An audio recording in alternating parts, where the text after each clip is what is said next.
एक औरत जो चुपके से आदमियों से गपागप करके उन्हें काटकर बेच देती है अपनी दुकान चलाने के लिए।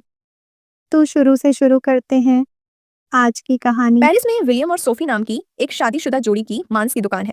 मगर दुकान चल नहीं रही क्योंकि ग्राहक भी कम आते हैं और जो आते हैं वो इंतजार करके थक जाते हैं जब तक विलियम अजीब तरह से मांस को दबाता रहता है। एक दिन कुछ शाकाहारी कार्यकर्ता दुकान पर मीट फेंकते हैं, चीजें तोड़ते हैं और दीवार पर गंदे निशान बना देते हैं। विलियम उनके पीछे भागता है और एक कार्यकर्ता को पकड़कर जमीन पर गिरा देता है, पर उसके दोस्त वापस आकर विलियम को धक्का देते हैं और उसे बचा ले जाते हैं। भागने से पहले वो विलियम के पेट में लात मारते हैं। बाद में दोनों अपने दोस्त लायरा और मार्क से मिलने जाते हैं। बैंक ने दुकान ठीक करने के लिए कर्जा देने से मना कर दिया, इसलिए अब वो दिवालिया हो जाएंगे। लायरा पहले तो हमदर्दी दिखाती है, लेकिन फिर मार्क की कमाई का बखान करने लगती है, जो खुद भी मांस की दुकान चलाता है।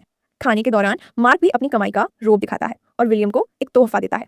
ये दुकान की सुरक्षा के लिए एक बंदूक है। विलियम के पास परमिट नहीं है और वो सोचता है कि इसे लेना ठीक नहीं, लेकिन मार्क जोर देता है और पूल में एक खिलौना को गोली मारकर दिखाता है। घर वापस जाते हुए सोफी विलियम से कहती है कि उन्हें अलग हो जाना चाहिए क्योंकि उनकी शादी अब बोरिंग हो गई है और वो एक ऐसे आदमी को चाहती है जो उसे पाया करे। मगर विलियम सुन नहीं रहा क्योंकि उसने उस गुंडे को पास में साइकिल चलाते देख लिया है। अचानक विलियम गाड़ी रोकता है और उस लड़के से बात करने का फैसला करता है। वो गाड़ी पीछे चलाकर उसे ढूंढता है, लेकिन गलती से उसे कुचल देता है और वो मर जाता है। डरा हुआ विलियम पुलिस को फोन करना चाहता है और बताना चाहता है कि ये एक हादसा था, लेकिन सोफी बताती है कि उसने अभी शराब पी है और गाड़ी में बंदूक भी है, इसलिए उसे उम्र कैद हो जाएगी। कल रात देखी गई एक डॉक्यूमेंट्री याद करते हुए सोफी सुझाव देती है कि वो एक मशहूर सीरियल किलर की तरह काम करे, जो अपने शिकार के टुकड़े करके उन्हें कूड़े के बैग में भरकर पूरे शहर में फेंक देता था। कुछ ही पलों में विलियम उस मरे हुए लड़के को अपने मांस की दुकान पर ले आता है। वह उसे दुकान की मेज पर लिटाकर अपने काम के औजारों से काटना शुरू कर देता है। पहले बड़े बड़े टुकड़ों में काटता है, फिर उन्हें छोटे छोटे टुकड़ों में बांटता है। इसी बीच एक कान नीचे गिरता है और उनका कुत्ता बिना हिचक उसे खा जाता है, इतना पसंद आने पर कि वह और मांगने लगता है। विलियम दूसरा कान फेंक देता है और कुत्ते को खाते देखकर वह सोच में पड़ जाता है। काम खत्म करके विलियम बेडरूम जाता है, जहाँ सोफी एक और अपराध से जुड़ी डॉक्यूमेंट्री देख रही होती है। वह कहती है कि वह यहाँ नहीं सो सकता क्योंकि अब वे अलग हो चुके हैं। विलियम के पास कोई चारा नहीं और वह सोफे पर सोने को मजबूर होता है। अगली सुबह वह देर तक सो जाता है और दुकान पहुंचता है तो पता चलता है कि सोफी ने स्लाइसर पर रखा इंसानी मांस रियल मीट समझकर बेच दिया है। वह उसे डांटने ही वाला होता है, तभी ग्राहक वापस आती है और कहती है कि यह उसने अब तक का सबसे जबरदस्त मांस खाया है और वह और मांगती है। विलियम उसे कुछ और बेचने की जबरदस्ती कोशिश करता है, लेकिन वह बस वही मीट चाहिए। सोफी को समझ नहीं आता कि दिक्कत क्या है, तो विलियम झूठ बोलता है कि उसने नया सप्लायर बदल लिया है और अब सोफी भी नया इंसानी मीट ट्राई करना चाहती है। उसे भी यह बेहद स्वादिष्ट लगता है और विलियम महिलाओं को बताता है कि यह ईरानी सुअर का मांस है। ग्राहक जितना चाहती है खरीद लेती है और जाने के बाद सोफी सच जानने की जिद करती है। जब उसे सच पता चलता है तो वह एक पल के लिए घबराती है, लेकिन फिर विलियम से कहती है कि इसे फेंकना नहीं चाहिए, बल्कि उसे भी इसे ट्राई करना चाहिए। विलियम मना कर देता है, लेकिन सोफी बोलती रहती है, कहती है कि पूरे शरीर को बेचकर वे सारे सबूत मिटा सकते हैं। तभी एक और ग्राहक आता है। वह पिछली महिला का दोस्त है जिसने उसे ईरानी सुअर का स्वाद चखाया था और अब वह भी कुछ लेना चाहता है। ईरानी सुअर का मांस की अफवाह फैल जाती है और जल्द ही दुकान उसे मांगने वालों से भर जाती है। दोनों इंसानी मांस बेचते रहते हैं और पहली बार अच्छी कमाई करते हैं। जब ऑफिसर जैक भी ईरानी सुअर का मांस खरीदने आता है तो दोनों घबरा जाते हैं, लेकिन सौभाग्य से वह इंसानी अंगों को पहचान नहीं पाता। शाम को विलियम बचा हुआ इंसानी मांस खाता है और उसका स्वाद भी उसे पसंद आता है। सोफी सोचती है कि उन्हें लोगों को मारकर उनका मांस बेचना शुरू कर देना चाहिए। विलियम इसे मजाक समझता है, लेकिन सोफी गंभीर है और कहती है कि इससे दुकान बच सकती है। अगले दिन उनकी बेटी क्लोए अपने बॉयफ्रेंड लुकास से मिलवाती है। वह शाकाहारी है, लेकिन वह वादा करता है कि वह मांस खाने वालों का सम्मान करता है और उन कार्यकर्ता की तरह नहीं है जिन्होंने दुकान तोड़ी थी, जिसे वह सही नहीं मानता। विलियम और सोफी पहले तो इसे लेकर परेशान नहीं होते, लेकिन यह सुनकर हैरान रह जाते हैं कि क्लोए भी अपने बॉयफ्रेंड के सम्मान में शाकाहारी बन गई है। लुकास विलियम के बनाए मशरूम नहीं खाता क्योंकि वे चिकन के रस में भीगे हुए हैं और वह उनकी वाइन भी नहीं पीता। वह समझाता है कि वह सिर्फ वेजिटेरियन वाइन पीता है क्योंकि पारंपरिक वाइन अंगूरों को कुचलकर बनाई जाती है, जिसमें मरे हुए कीड़े होते हैं। फिर केक लाते हैं, लेकिन वह उन्हें भी नहीं लेता क्योंकि उनमें दूध और अंडे होते हैं। क्लोए और लुकास के जाने के बाद विलियम इतना नाराज होता है कि वह लोगों को मारने के लिए राजी हो जाता है। वे एक वेजिटेरियन रेस्टोरेंट चाहते हैं और ग्राहकों को एनालाइज करने लगते हैं, किसी ऐसे व्यक्ति की तलाश में जिसमें ज्यादा मांस हो। वहां का बावर्ची बहुत मोटा है, इसलिए वे उसे अपना अगला शिकार चुनते हैं। जब उसकी शिफ्ट खत्म होती है, विलियम उसके पीछे उसके घर तक जाता है और चाकू निकालता है, लेकिन जब वह चिल्लाता है तो विलियम घबराकर भाग जाता है। वह गाड़ी में सोफी के पास लौटता है और उसे बताता है कि उस आदमी ने खुद को बचा लिया, इसलिए उसे भागना पड़ा। हालांकि सोफी समझ जाती है कि वह झूठ बोल रहा है और कहती है कि उन्हें बेहतर योजनाएं बनाने की जरूरत है। फिर वह अपराध से जुड़ी डॉक्यूमेंट्री से सीखी गई कुछ और योजनाएं साझा करती है। अगले दिन सोफी और विलियम दूसरे शहर जाते हैं और एक किराने की दुकान के सामने वेजिटेरियन कार्यकर्ता बनने का नाटक करते हैं। जब एक आदमी उन्हें गाली देता है तो सोफी लुकास से सीखे गए फैक्ट्स का इस्तेमाल करके उससे बहस करती है। एक वेजिटेरियन आदमी उन्हें बधाई देने आता है और सिस्टम के खिलाफ भाषण देने लगता है। उन्हें जवाब देने का मौका भी नहीं देता तो सोफी को कुछ चिल्लाना पड़ता है, कुछ अजीब सा चिल्लाकर उसे डरा देती है। फिर एक और वेजिटेरियन आदमी उनसे बात करता है और वे बाद में मिलने के लिए राजी हो जाते हैं। कुछ ही देर बाद वह आदमी दो और लोगों के साथ आता है। विलियम और सोफी तीनों से एक साथ नहीं लड़ सकते और जाने के लिए तैयार हो जाते हैं, लेकिन वे तीनों बताते हैं कि वे एक मांस प्रोसेसिंग प्लांट को तबाह करने की योजना बना रहे हैं। विलियम को एक आइडिया आता है और वह सोफी की नाराजगी के बावजूद उनके साथ जाने के लिए राजी हो जाता है। यात्रा के दौरान उन्हें मास्क दिए जाते हैं और एक कार्यकर्ता को लगता है कि विलियम किसी जाने पहचाने लगता है। दोनों उसे यह कहकर भटकाते हैं कि वे फूलों की दुकान चलाते हैं। जब वे मांस प्लांट पहुंचते हैं, सोफी को पता चलता है कि यह मार्क के आई शॉप है, इसलिए वह बाहर रुक जाती है और कहती है कि वह चौकीदारी करेगी। विलियम तीनों के साथ जाता है और जगह को तहस नहस करने, आग लगाने और मार्क की तस्वीर पर पेशाब करने में मजा लेता है। बाद में सोफी और विलियम एक रेस्टोरेंट जाते हैं जहां वह उसे दोस्तों के साथ धोखा देने के लिए डांटती है। हालांकि विलियम को लगता है कि मार्क जैसे बड़े बिजनेस छोटे दुकानदारों को वेजिटेरियन से ज्यादा नुकसान पहुंचा रहे हैं। वह मीट ऑन ऑर्डर करता है, लेकिन उसे खाने का मन नहीं करता क्योंकि यह इंसानी मांस जितना स्वादिष्ट नहीं है। विलियम फिर से किसी को मारने से मना कर देता है और सोफी उसे डरपोक कहकर चिढ़ाने लगती है। कहती है कि वह मुश्किल समय में सिर्फ उस पर निर्भर रहता है। उसकी बातें सुनकर विलियम इतना गुस्सा होता है कि वह उसे मारने के लिए कांटा उठा लेता है, लेकिन खुद को रोक लेता है और कहता है कि अब सब खत्म हो गया है। सोफी वेटर से बात करने लगती है और वे अपराध की डॉक्यूमेंट्रीज के शौक में जुट जाते हैं। वह उसे घर छोड़ने की पेशकश करता है और जब वे उसके घर पहुंचते हैं तो उसे दुकान दिखाई देती है। वेटर को यह विडंबना लगती है कि उसने एक कसाई को लिफ्ट दी क्योंकि वह खुद वेजिटेरियन है।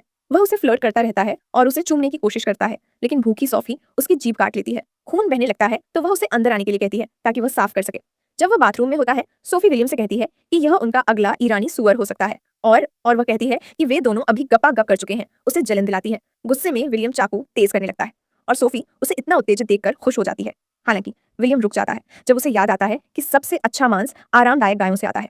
सोफी वेटर को सोफे पर मसाज देकर उसे तैयार करने का फैसला करती है। जब वह विलियम से जाने के लिए कहती है तो उसे दूसरा विचार आता है। विलियम किचन से बाहर आता है और वेटर को नंगा पाता है। यह देखकर विलियम फिर से गुस्से में आ जाता है और उसे मारने लगता है जब तक कि वह मर नहीं जाता। तभी क्लोए घर आ जाती है तो विलियम पानी से अपना चेहरा धोता है और सोफी वेटर के कपड़े और शव को सोफे के पीछे छिपा देती है। क्लोए परेशान है क्योंकि लुकास ने उसे छोड़ दिया है। उसे लगता है कि वह चुपके से मांस खा रही थी और एक कसाई की बेटी के खून में मांस का प्यार होता है। वह आज रात अपने माता पिता के साथ रुकना चाहती है और दुकान के मांस से बना खाना खाना चाहती है, जिससे दोनों घबरा जाते हैं। वे उसे लुकास के पास वापस जाने और उसे दूसरा मौका देने के लिए कहते हैं। क्लोए के जाने के बाद दोनों लिविंग रूम में खून साफ करते हैं और शव के टुकड़े करने लगते हैं। काम करते हुए वे महसूस करते हैं कि उनका बंधन फिर से मजबूत हो रहा है। वे वेटर की साइकिल नदी में फेंक देते हैं और बाद में सोफे पर एक साथ सो जाते हैं। अगली सुबह लायरा और मार्क उन्हें मदद के लिए फोन करते हैं क्योंकि उनकी दुकान तबाह हो गई है। सोफी को पहले तो बुरा लगता है, लेकिन जब लायरा विलियम की दुकान का मजाक उड़ाती है तो उसका मन बदल जाता है।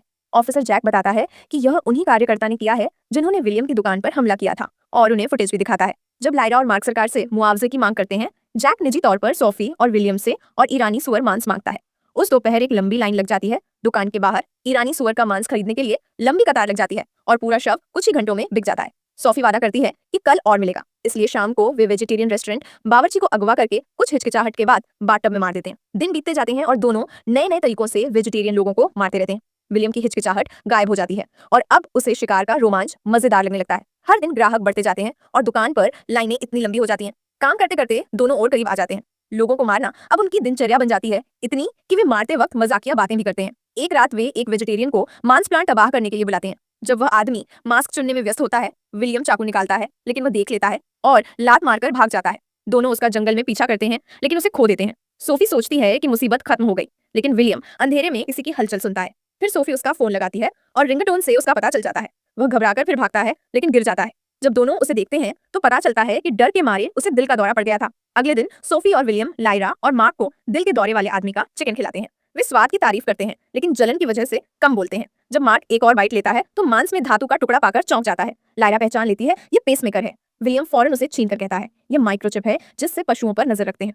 तकरार शुरू हो जाती है और जब दोस्त उनकी दुकान का मजाक उड़ाने लगते हैं, विलियम हिम्मत जुटाकर उन्हें डांटता है और उनकी हर बात का मजाक उड़ाता है। गुस्से में मार्क विलियम पर झपटता है और दोनों बगीचे में लड़ने लगते हैं। विलियम मार्क को पूल में गिरा देता है और उसका कान काटकर चबा लेता है। जब लायरा चिल्लाती है तो विलियम उसे थूक देता है और नकली उल्टी करता है, मानो यह घिनौना था। तेंदुए के बारे में डॉक्यूमेंट्री देखकर विलियम उनकी तरह छिपने और दौड़ने के तरीके सीखता है। अब वह और जानवरों की डॉक्यूमेंट्री देखता है, जैसे सांप की तरह गला घोंटना सीखता है। कई बार इंसानी मांस खाकर दोनों इतने एक्साइटेड हो जाते हैं। एक दोपहर वे पार्क में पिकनिक कर रहे होते हैं और एक आदमी धुएं और जलते शवों की बदबू पर शिकायत करता है यह मेरा पसंदीदा योगा स्पॉट है। दोनों हटने का नाटक करते हैं, लेकिन उसे मार डालते हैं। कुछ समय बाद वे नए शिकार की तलाश में एक वेजिटेरियन इवेंट में जाते हैं। विलियम एक मोटे लड़के को देखकर ललचाता है क्योंकि वह बच्चों को नुकसान नहीं पहुंचाना चाहता। तभी उनकी मुलाकात क्लोए और लुकास से हो जाती है। इसलिए उन्हें नाटक करना पड़ता है कि वे वेजिटेरियन बन गए हैं और सिर्फ जीविका चलाने के लिए मांस बेचते हैं। अचानक वह दोनों को इवेंट से निकाल जाते हैं। बाहर जाते हुए सोफी एक काले रंग की महिला को देखती है और कहती है कि यह स्वाद है जो उन्होंने अभी तक नहीं चखे हैं। विलियम अपना महिलाओं को न मारने का नियम तोड़ देता है और दोनों उसका पीछा करते हैं। उस रात विलियम का चाकू टूट जाता है जब वह महिला को काट रहा होता है। वह दुकान पर नया चाकू लेने जाता है और जैक को दरवाजा खटखटाते हुए पाता है। ऑफिसर को यह अजीब लगता है कि दुकान की लाइट्स समय के बाद भी जल रही हैं, इसलिए विलियम नाटक करता है कि वह देर तक काम कर रहा है। जब कुत्ता पास आता है और उसके मुंह में एक हाथ होता है तो विलियम चिल्लाकर उसे भगा देता है और जैक को बताता है कि उसे पीटीएसडी हो गया है क्योंकि उसकी दुकान पर हमला हुआ था। जाने से पहले जैक गायब हुए वेजिटेरियन लोगों का जिक्र करता है। कुछ देर बाद विलियम सोफी को बताता है कि उसने महिला का मांस फेंक दिया है क्योंकि उसे लगता है कि जैक को शक हो गया है। वह कत्ल करना बंद करना चाहता है, लेकिन सोफी लोगों को मारना चाहती है क्योंकि वह मशहूर सीरियल किलर के रिकॉर्ड तोड़ना चाहती है। उनकी बहस बीच में ही रुक जाती है जब वे दरवाजे की घंटी सुनते हैं और घबरा जाते हैं, लेकिन यह सिर्फ लुकास होता है। वह माफी मांगने आया है और मानता है कि उसे लगता है कि वह क्लोए को खो रहा है। सोफी चाहती है कि वह रुके और आराम करे, जिससे विलियम समझ जाता है कि वह उसे मारना चाहती है। वह तुरंत लुकास को बाहर निकाल देता है, फिर सोफी को डांटता है और घोषणा करता है कि ईरानी सुअर अब खत्म हो गया है। उस रात सोफी एक और डॉक्यूमेंट्री देखने की कोशिश करती है, लेकिन वह बर्दाश्त नहीं कर पाती और टीवी बंद कर देती है, जबकि विलियम सोफे पर कुत्ते के साथ सो जाता है। अगले दिन विलियम नॉर्मल मीट बेचने की कोशिश करता है, लेकिन ग्राहकों की लंबी कतार वापस चली जाती है जब उन्हें पता चलता है कि अब ईरानी सुअर नहीं है। सोफी उसे डरपोक कहती है और विलियम सोचता है कि उसने जो कुछ किया उसके बाद वह इस लायक नहीं है, इसलिए वह चला जाता है। बाद में जब सोफी दुकान बंद कर रही होती है, कार्यकर्ता आते हैं और फूल वालों के बारे में पूछते हैं। शाम को विलियम घर आता है और कुत्ते को कार्यकर्ता की वैन पर भौंकते हुए पाता है। इसी बीच कार्यकर्ता ने सोफी को बांधकर एक कसाई की फ्रिज में डाल दिया है और घोषणा करते हैं कि वे उसके साथ वैसा ही व्यवहार करेंगे जैसा उसने जानवरों के साथ किया। जब एक आदमी उसे मारने वाला होता है, विलियम अपने कुत्ते के साथ अंदर घुसता है और कुत्ता तुरंत उस आदमी पर हमला कर देता है।